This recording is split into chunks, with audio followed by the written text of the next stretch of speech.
Hello guys, el día de hoy estuvimos trabajando con nuestro libro, page number 114 and 115. Now, let me explain you. We have to listen to the audio, vamos a escucharlo, and then we need to see if these three sentences are correct.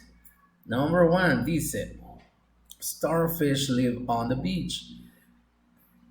Que la estrellita de mar vive en la playa. No creo yo. Starfish eat fish.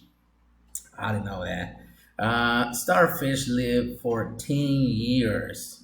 Okay, if it is true, we are going to hear it on the audio. If it is true, we check the sentence. If it is wrong, we cross out. So, ready? Let's go. Track 71. Starfish live in the ocean. Starfish live in the ocean. No, entonces, cross out.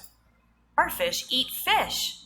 Starfish live I know that. Starfish eat fish. So check mark. for 5 years. Starfish live for 5 years.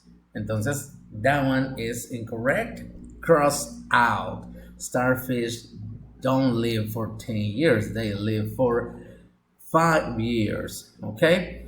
Now, we change the page, and this part we have to choose. Let's choose what type of weather we have today.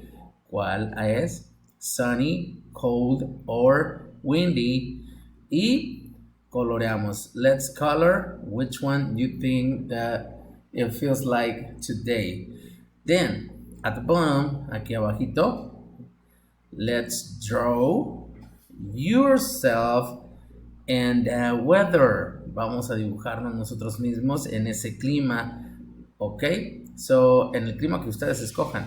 So remember, sunny, snowy, windy. Esos tres climas, ustedes deciden which one we have today and draw. Nice. Ok, esto fue lo que estuvimos haciendo el día de hoy. These two pages. Vamos a regresar porque me queda una por ahí, pero algunos no tenían su libro, así que decidí por ahí después hacer esa otra página.